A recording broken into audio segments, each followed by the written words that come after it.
This cop was sure he could easily handle a stranger in the park, but he didn't know who was in front of him. One blow with the baton, and in a second the situation changes. How did it end? Watch until the end. Subscribe to the channel, leave comments, and write where you're watching from. The night had settled over the city like a thick, dark blanket, casting long shadows over the trees and winding paths of the park. The air was crisp, carrying the scent of damp earth and the distant murmur of a nearby fountain. A few streetlights flickered weakly, their dim glow barely piercing the darkness. Leaves rustled gently in the wind, and the occasional hoot of an owl echoing through the emptiness. It was a place of tranquility, a temporary escape from the relentless hum of the city beyond its iron gates. The few people who remained at this hour were either joggers lost in the rhythm of their own breath or couples strolling quietly under the glow of the moon. A homeless man sat on a bench, wrapped in a tattered blanket, staring vacantly into the distance. A woman walked her dog along the paved path, the tiny animal sniffing the ground with relentless curiosity. At the heart of it all, near the edge of a still, reflective pond, sat Steven Seagal. He was a statue of controlled stillness, his long black leather coat draped over his broad shoulders like armor. His dark sunglasses hid his eyes, even in the low light, creating an air of mystery. His hands rested on his lap, fingers interlocked in a meditative posture. To an untrained observer, he might have seemed like any other lone visitor seeking a moment of peace, but for those who knew who he was, the image was almost surreal. A man once revered for his lightning-fast strikes and bone-snapping efficiency, now sitting quietly, blending into the night. Few people recognized him anymore. The days of his superstardom had faded, the action films and martial arts demonstrations now distant memories for most. But that suited Seagal just fine. He had come to this park to escape, to disappear for just a while, to remind himself of the silence that had once been a part of his life before fame had claimed him. Unbeknownst to him, someone was watching. From inside a police cruiser parked just outside the park's gates, Officer Cross leaned forward, his fingers tapping rhythmically against the dashboard. His sharp, predatory eyes scanned the live footage from a security camera mounted on a nearby lamppost. The flickering screen displayed the grainy image of a large man sitting alone near the pond, his brow furrowed. Cross had been a cop for over 15 years, and in that time he had learned one thing above all else. You could always tell when someone didn't belong. He prided himself on his instincts, his ability to spot trouble before it even started. And right now, every fiber of his being was telling him that this man was trouble. He picked up the radio and pressed the button. Unit 12, doing a routine check in Central Park. Got a possible loiterer, gonna make contact. The radio crackled in response, but Cross had already set it aside. He didn't wait for permission. He never did. With a sigh, he grabbed his baton from the passenger seat and stepped out of the car. The night air was cool against his flushed skin. Adjusting his belt, he made his way down the path, his heavy boots crunching against the gravel with deliberate force. He wanted to be heard before he arrived, wanted to establish his presence before the man even saw him. Seagal, however, did not turn. Cross narrowed his eyes as he approached, watching the unmoving figure carefully. There was something unsettling about the stillness of the man. No fidgeting, no nervous shifting, no glance over the shoulder. Most people reacted instinctively when an authority figure approached. This guy? Nothing. Cross stopped a few feet away, his posture straightening, his hand resting against his belt near his holster. The badge on his chest glinted under the streetlight. A long moment passed in silence. Then, with the arrogance of a man who had done this 100 times before, Cross finally spoke. "Hey," he said, "you got a reason to be sitting here?" Seagal did not answer. Cross took a slow step closer, tilting his head as if trying to get a better look at the man's face. From this angle, the sunglasses still concealed his eyes, but the rugged, weathered lines of his jaw were unmistakable. "You hear me?" Cross said, his tone sharpening. "I asked you a question." Still nothing. Cross's lips curled into a sneer. He hated being ignored. "All right," he said, cracking his neck. "Let's try this another way." His fingers tightened around his baton. The park remained eerily silent, save for the distant rustling of leaves in the breeze. The tension in the air had thickened, invisible yet suffocating, as if the very trees were holding their breath in anticipation of what was about to unfold. Officer Cross squared his shoulders and took another step forward, his boots grinding against the gravel. The man on the bench, still unmoving, still silent, remained an enigma, wrapped in leather and mystery. Cross's grip on his baton tightened. There was something wrong about this. Most people, when confronted by law enforcement, showed some reaction: nervousness, defiance, confusion, even anger. But this man, he had done nothing. Not a twitch, not a glance, not even the slightest shift in his breathing. It was as if he hadn't even acknowledged Cross's presence. That alone was enough to set the officer on edge. Cross prided himself on his ability to read people. It was what had made him effective at his job, what had earned him a reputation among his peers as someone who could sniff out trouble before it started. And right now, his instincts were screaming at him, "This man is dangerous." "Stand up," Cross barked, his voice carrying through the stillness. "Now." Seagal remained motionless. A muscle in Cross's jaw twitched. "You don't want to do this the hard way, man," he warned, shifting his weight. He expected some kind of response, an annoyed sigh, a muttered protest, even just the sluggish compliance of a man who didn't want trouble but knew better than to argue with a cop. Instead, the silence stretched on, suffocating in its defiance. Cross exhaled sharply through his nose. He could feel his patience wearing thin. "All right, asshole," he growled. "You want to play mute? Fine. But you're leaving this bench one way or another." He reached forward and jabbed the baton against Seagal's shoulder. Nothing. No flinch, no startled reflex, no reaction at all. Cross felt a flicker of something unfamiliar slithered down his spine, something he wasn't used to feeling. Doubt. But he stomped it down. Nobody ignored him. He lifted the baton again and gave the man a hard shove, pressing the tip against his chest this time. "Move," he snapped. Seagal finally reacted. Slowly. Like a statue coming to life, his head tilted slightly, angling just enough that the dim glow of a nearby streetlight caught the edge of his sunglasses. The reflection flashed for only a second before he turned his face toward Cross, his features still unreadable behind the dark lenses. For the first time, Cross felt like he was the one being examined. That creeping unease from before began to solidify. There was something off about this man, something more than his refusal to comply. Cross was used to being in control, used to people reacting to him, responding to his authority even if it was in anger or resistance. But this wasn't resistance. It was something worse. It was indifference.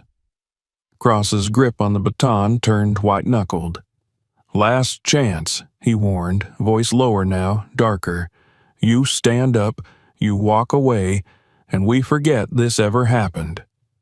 Seagal didn't move, didn't blink, didn't breathe. Cross snapped. With a guttural curse, he lunged forward, swinging the baton in a sharp arc aimed directly at Seagal's head. A loud, sickening thud echoed through the park as wood met flesh and bone. The force of the impact sent a dull shockwave up Cross's arm, rattling his wrist. He had hit hard. Harder than he'd meant to, maybe. But it didn't matter. The bastard deserved it. A half-second of silence followed. Then, slowly, very slowly, Seagal's head tilted forward, his chin dropping an inch before stopping. Cross's breath came short. Something wasn't right. A normal person would have gone down. A normal person would have at least stumbled, grunted, reacted in some way. But Seagal just sat there. For a moment, nothing happened. Then, Seagal began to lift his head.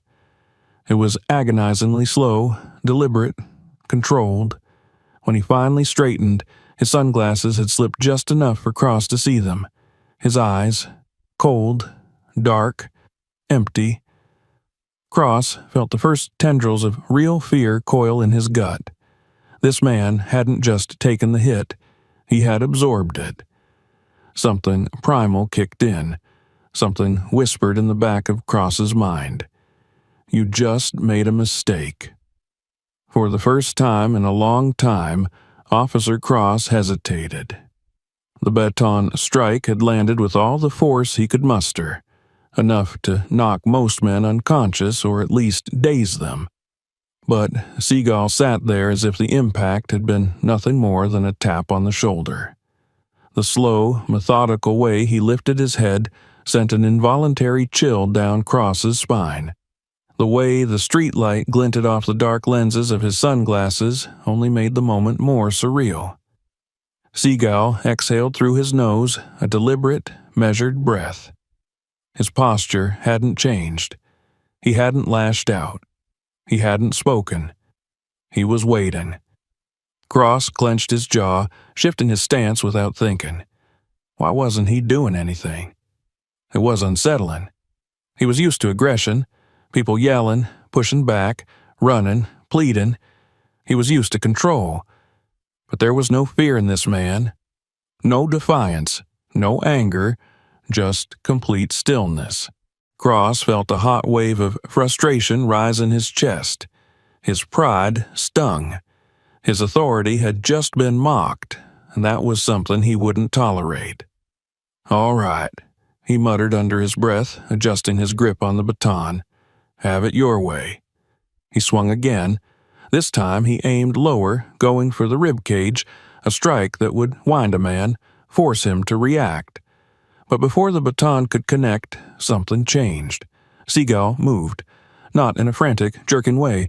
There was no rush, no panic, just absolute precision. His left hand rose from his lap, fingers closing around the baton in midair. The grip was effortless, yet Cross felt like he had just tried to swing through solid steel. The impact didn't even make a sound. Then Seagal tightened his grip. Cross's whole arm locked up. A sharp pain shot through his wrist and elbow as if a vice had clamped down on the weapon.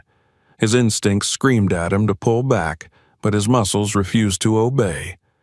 For the first time in his career, Cross felt weak. His eyes flicked up, searching for some reaction from Seagal, some shift in expression, some indication that he was putting an effort. Nothing. Seagal's face was unreadable. His sunglasses obscured his eyes once more, his features a mask of impassive calm. And then he moved again. It happened too fast to process.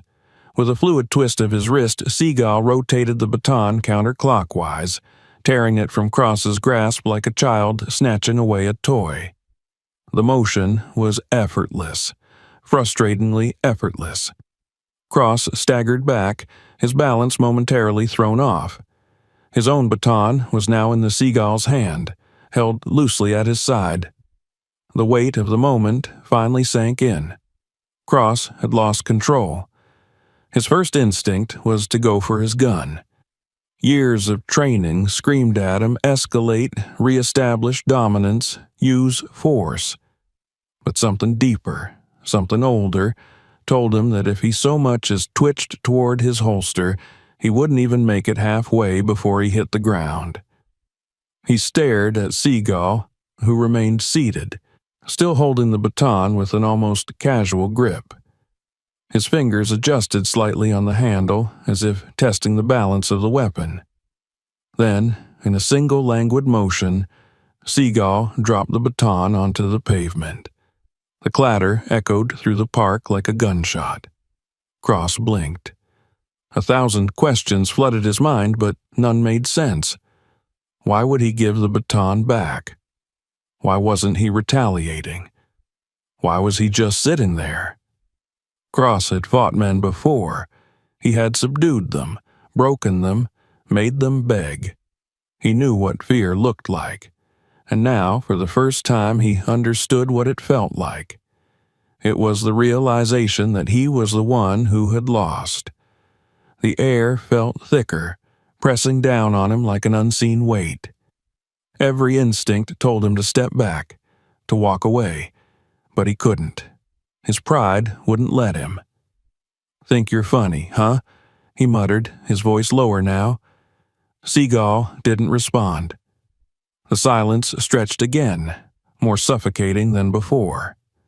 Then, with a slow, deliberate motion, Seagal finally moved to stand up. The shift was almost imperceptible at first, the subtle tensing of his shoulders, the slight repositioning of his feet. And yet, Cross felt the change immediately. It was like watching a storm begin to form on the horizon. Cross had the sudden, irrational urge to step back, but he fought against it. Seagal rose to his full height, his broad frame casting an imposing shadow under the dim streetlights. For the first time, Cross felt small. Seagal's presence wasn't loud or aggressive. There was no bravado, no posturing, just an overwhelming sense of weight. Like a force of nature had just shifted, and now everything had changed. Cross swallowed hard. His pulse was in his ears. Every muscle in his body screamed at him to act first, to regain control, to strike before it was too late. Without thinking, he lunged. It was the worst mistake of his life. Seagal moved faster than Cross thought possible for a man his size. 1 second, Cross was attacking. The next, he was flying. A sharp twist, a sudden pull, and the ground disappeared from beneath his feet. Pain exploded through his shoulder as he hit the pavement hard, his breath ripped from his lungs. His arms flailed instinctively, but Seagal had already locked him in place, one knee pressing down against his chest. Cross gasped, struggling for air. His limbs refused to move. Seagal didn't strike him, didn't apply any more force than necessary. But it didn't matter. Cross couldn't move, couldn't escape. For the first time in his career, he was powerless. The night air pressed heavy against his skin. The faint sound of leaves rustling in the wind felt deafening. Cross barely registered the distant murmur of voices. People had started watching. He wanted to scream at them, tell them to look away, but he couldn't. Seagal finally leaned in, just enough that Cross could feel the weight of his gaze, even through the sunglasses. Then, in a voice barely louder than a whisper, he spoke for the first time. "You're done." And Cross knew in that moment that he was right. The world around them seemed frozen. The wind had died down, the distant sounds of the city felt muffled, and even the usual nocturnal creatures of the park seemed to hold their breath. Steven Seagal remained motionless, his knee still pressing lightly against Cross's chest, holding him down with as little force as necessary. It wasn't about overpowering him, it was about control. He knew exactly how much pressure to apply to render the officer completely helpless without actually harming him. Cross, gasping for air, felt a humiliating wave of helplessness wash over him. His instincts screamed at him to fight back, but his limbs refused to obey. His breath came in ragged gasps, his pride burning hotter than the dull ache in his shoulder from the impact with the ground. Then, the distant sound of running footsteps reached his ears. Seagal heard them too. He exhaled slowly, as if already expecting what was coming next. He had seen this pattern before. He had lived it too many times to count. From the paved walkway, 2 additional officers appeared, their figures dark against the dim park lights. Their sudden arrival shattered the eerie silence, the clatter of their heavy boots against the concrete echoing in the night. The first officer, a younger man with a nervous grip on his service weapon, came to a skidding stop, his eyes widening at the sight before him. His colleague, the aggressive and notoriously temperamental Officer Cross, pinned beneath the imposing figure of a man dressed in all black. The second officer, older, with a no-nonsense demeanor, immediately took control of the situation. His sharp gaze darted between Seagal and Cross, analyzing, assessing. "Hands in the air, now!" the older officer barked, reaching for his firearm but not yet drawing it. Seagal remained still. His hands weren't on Cross in a threatening way. They were simply holding him down, maintaining the position of dominance without escalation. He could feel the younger officer's tension like static in the air, the unmistakable tremor in his voice betraying his inexperience. "I said, hands up," the young officer repeated, his hand twitching near his holster. Seagal sighed. He had no desire to fight.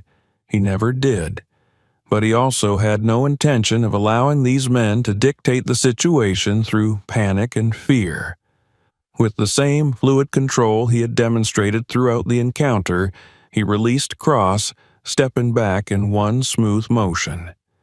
The officer on the ground scrambled to his feet, staggering backward with the kind of disoriented rage that came from knowing you had just been humiliated. Seagal raised his hands, but only slightly, a gesture of non-aggression, not submission. Cross wheeled around, his face contorted with fury, his hand darting toward his gun. But before he could even reach it, the older officer snapped, "Stand down, Cross!" Cross froze, his fingers inches from the grip of his firearm. His nostrils flared, his breath coming heavy and uneven. Every muscle in his body screamed for revenge, for retaliation. He had never felt so weak, so exposed, and that was something he refused to accept. But the senior officer's tone left no room for debate. Cross gritted his teeth but dropped his hand. Seagal watched, silent as ever. His sunglasses obscured his eyes, but there was something in his stance, something that radiated an unspoken warning. The young officer swallowed hard, his gaze flicking toward his superior for guidance. "What the hell happened here?" the older officer demanded, his voice clipped with restrained frustration. Cross hesitated. Seagal said nothing. The moment stretched. The older officer looked at the gathered crowd of bystanders, some of whom had their phones out, recording every second of the unfolding confrontation. The tension in his jaw grew more pronounced. This was bad. Very bad. "Answer me, Cross," the older officer pressed. "What the hell is going on here?" Cross opened his mouth, then hesitated. For the first time, he realized the position he was in. The videos, the witnesses. If he said the wrong thing, he wouldn't just lose control of the situation, he could lose his job. Seagal knew it too. He remained still, letting the silence do the work for him. It was a calculated, tactical move. He didn't need to argue. He didn't need to defend himself. The truth was already there, captured on more than a dozen recording devices. Cross exhaled sharply, his fists clenched at his sides. His eyes burned with unspoken rage, but there was nothing he could do. Finally, the senior officer turned to Seagal. His expression wasn't hostile, but it wasn't friendly either. It was the look of a man trying to salvage a situation that was spiraling out of control. "You got a name?" he asked, keeping his voice even. Seagal's jaw shifted slightly.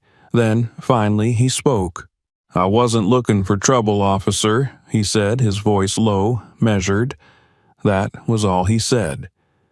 The senior officer studied him carefully.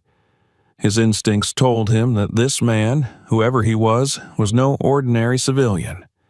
The way he had moved, the way he had handled Cross without ever actually fighting him, the way he now stood, composed and unaffected, it all screamed professional. And then it hit him. Recognition flickered across the older officer's face. His posture shifted. "You're him, aren't you?" he murmured, more to himself than anyone else. Seagal said nothing. He didn't have to. The young officer blinked, confusion in his expression. "Who?" he asked, looking between them. The senior officer didn't answer right away. His gaze lingered on Seagal, the weight of realization settling in. Then, finally, he turned to Cross. "You need to step back," he said. Cross's face twisted in disbelief. "Are you kidding me?" he spat.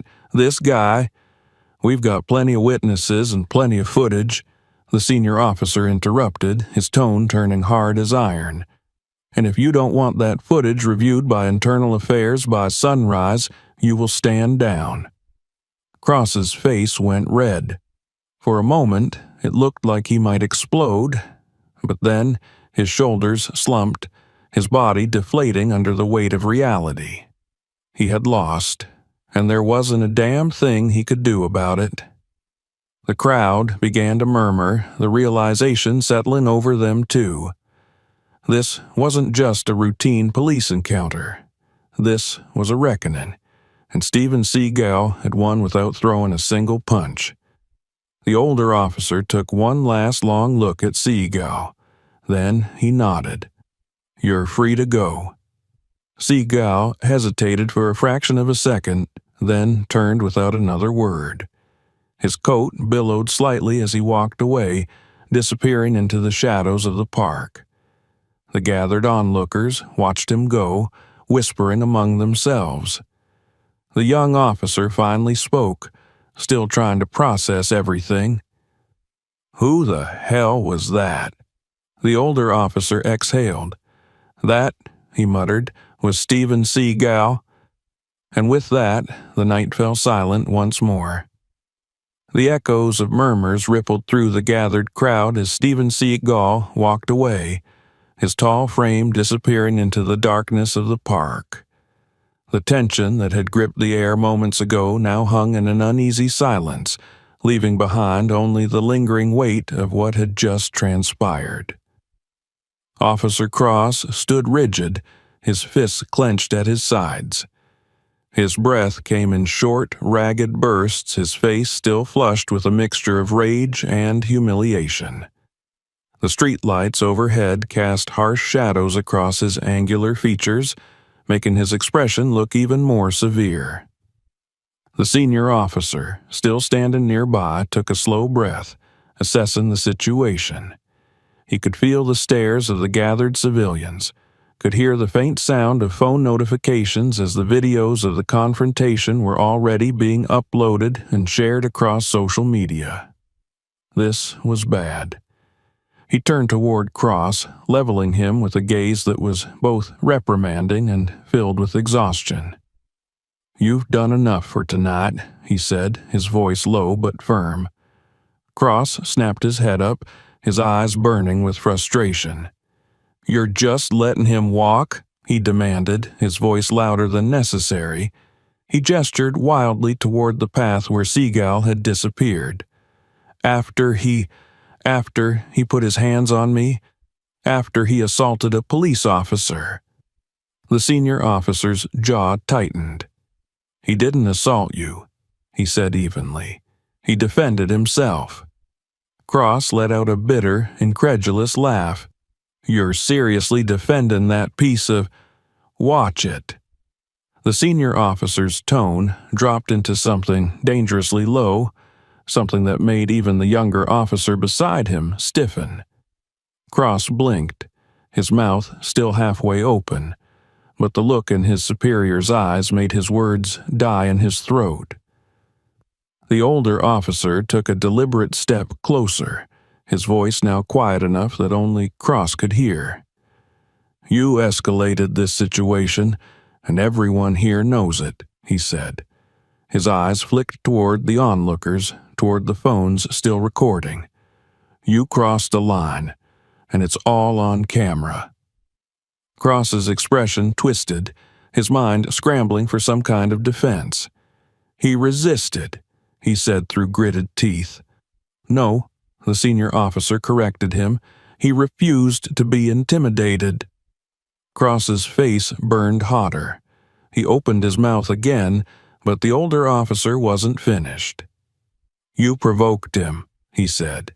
"You attacked him, and even after all that, he still didn't retaliate." Cross said nothing. The senior officer let his words settle before delivering the final blow. "Do you have any idea how this is going to look when Internal Affairs gets hold of those videos?" Cross felt something sink in his stomach. He knew the answer before the words even fully registered in his mind. He wasn't the one in control anymore. For years, he had operated under the belief that his badge gave him authority over any situation, that no one could challenge him without consequence. He had built his career on the ability to exert dominance over others, to use intimidation as a weapon when words failed. But tonight, he had come face to face with a man he couldn't control. And now, the consequences were knocking at his door. The senior officer straightened. "You're relieved of duty for the rest of the night," he said. "Go home." Cross didn't move. His hands flexed at his sides, his body taut like a wire pulled too tight. "I said, go home." Cross's jaw clenched. For the briefest moment, it looked like he might fight back, one last desperate act to regain some semblance of control. But then, his shoulders sagged and something inside him broke. He turned abruptly, his boots slamming against the pavement as he stormed toward his cruiser. The crowd parted as he went, watching him with a mix of curiosity and quiet disdain. Some murmured among themselves, others still had their phones up, recording his exit. When he finally reached his car, he jerked the door open, slid into the driver's seat, and slammed it shut. The engine roared to life, but he didn't pull away immediately. Instead, he sat there, gripping the steering wheel with white-knuckled hands, his chest heaving. He didn't feel anger anymore. Not at Seagal, not at the crowd, not even at his superior. He felt fear. For the first time in his career, he truly understood what it felt like to be powerless. And he hated it. With one last shuddering breath, he slammed the car into gear and peeled out of the lot, leaving behind only the echoes of his tires screeching against the pavement. Meanwhile, Seagal walked alone through the park, his footsteps slow, deliberate. He knew the night wasn't over yet. He had been in enough situations like this to understand how they worked. Cross wasn't the first man with a badge and an ego that had something to prove. And he wouldn't be the last. He had spent years dealing with men like him, men who mistook aggression for strength, who believed that authority was something earned through fear rather than respect. And men like that, they never let things go easily. The sound of rustling leaves reached his ears, and he slowed his pace. Someone was following him. He could hear the uneven shuffle of footsteps behind him, the slight hitch in someone's breathing. Whoever it was, they weren't experienced enough to move silently, but they also weren't making an attempt to be loud. That meant they were debating their next move. Seagal didn't turn, didn't stop, didn't react. Instead, he kept walking. He gave them time. time to decide if they really wanted to make the mistake he knew they were considering. The footsteps grew faster. The moment they did, Seagal moved first. With a sudden, sharp pivot, he turned, stepping directly into the path of his would-be pursuer. The man, young, thin, nervous, came to a stuttering halt, eyes wide in sudden panic. He was wearing plain clothes, but Seagal could still see it, the rigid posture, the slight bulge at his waistband. A cop, off duty, and stupid enough to follow him. Seagal tilted his head, waiting. The young man hesitated, then licked his lips, clearly second-guessing his decision. Seagal let the silence stretch just long enough to make him sweat. Then, finally, he spoke. "Turn around." The young officer stiffened. Turn around," Seagal repeated, his voice calm but final. A long pause. Then, without another word, the young man stepped back, turned, and walked away. Seagal watched him go. Then, with a slow exhale, he adjusted his coat and continued down the path, disappearing once more into the night. He wasn't looking for trouble, but trouble always had a way of finding him. The videos spread like wildfire. By the time Officer Cross reached his apartment, social media had already turned the night's events into a spectacle.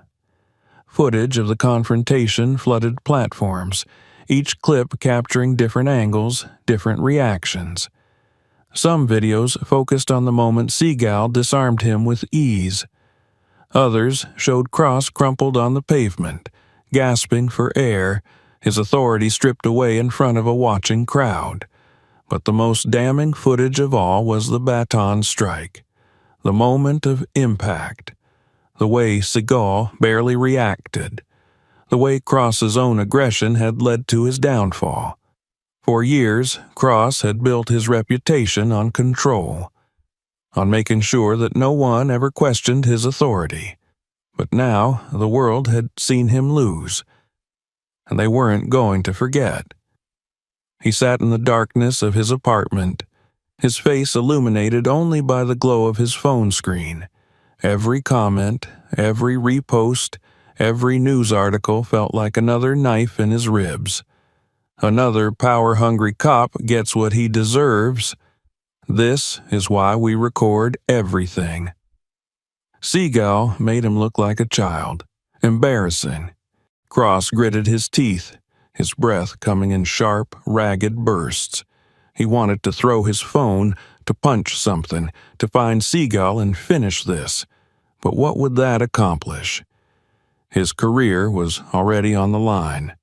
Internal Affairs had opened an investigation. His commanding officer had already called him twice, and both times he had ignored it. He knew what was coming. Knew that by morning he would be sitting in a sterile office answering questions he didn't have good answers for. And worst of all, he knew this wasn't just about him anymore, because it wasn't just civilians watching the videos, it was his fellow officers too. Meanwhile, Steven Seagal sat in the dim glow of a late-night diner, stirring a cup of black coffee. The place was nearly empty. Just a couple of tired truck drivers at the counter, a waitress with exhaustion written into her posture, and a lone customer scrolling through his phone at a corner booth.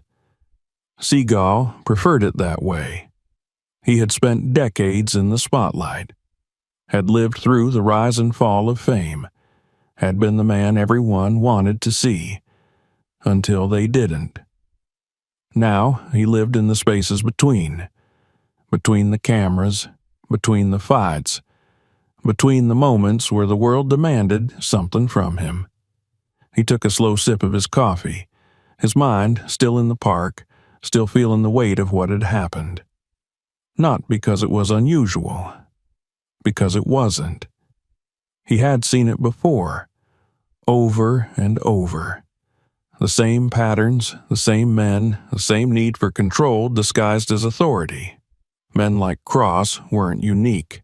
They were everywhere, and they never learned. The door to the diner chimed as someone entered. Seagal didn't look up, but he didn't need to. He felt the shift in the room. A moment later, a man slid into the booth across from him. Not a cop, not a threat, just a messenger. "Guessing you've seen the videos," the man said, setting his phone face down on the table. Seagal didn't answer right away. He took another sip of coffee, letting the silence settle. Then, finally, he nodded. The man exhaled, running a hand through his short-cropped hair. He was younger, but not inexperienced. A fixer. Someone who made problems disappear before they could turn into something worse. "You stirred up a hell of a storm tonight," he said, tapping his fingers against the table. "That cop, Cross, he's done. Maybe not fired yet, but his career's over." Seagal didn't react. The man leaned forward slightly, lowering his voice. "But you," he said, "you've got attention on you now, the kind that doesn't just go away." Seagal met his gaze, unreadable behind the sunglasses he still hadn't removed. "Some people," the man continued, "they're not happy about what you did. Cross wasn't a good cop, but he had friends, and some of them don't care about the truth. They just see one of their own getting humiliated in front of the world." Seagal set his cup down, the faintest sound of ceramic against wood. The man exhaled again. "You need to be careful, that's all I'm saying." A pause. Then Seagal finally spoke, his voice as calm and steady as ever. "I always am." The fallout from the night in the park rippled outward. By morning, Cross had been officially placed on leave pending an investigation. The news framed it as a routine administrative measure, but everyone in the department knew the truth. He wasn't coming back from this. At the precinct, whispers followed him wherever he went. Some officers avoided his gaze. Others muttered under their breath, shaking their heads. A few even laughed. And that was the worst part. Not the anger, not the discipline hearings, not even the public backlash. It was the humiliation. The knowledge that, for the rest of his life, this was what people would remember about him, not his arrests, not his years of service, not even the good moments, if there had ever been any. Just this. The night he lost everything. By noon, he had turned in his badge and gun. By evening, he had cleaned out his locker, and by midnight he was gone. As for Seagal, he remained exactly where he had always been, on the fringes, drifting between the noise and the silence, existing in a world that refused to forget his name. The storm would pass. It always did. But he knew the truth. There would always be another Cross. Another man who mistook power for strength. Another man who would step forward, thinking he could take control. And when that day came, Seagal would be ready. If you enjoyed this video, make sure to subscribe for more. Check out the next video and explore others on the channel. Share this video with others who might like it.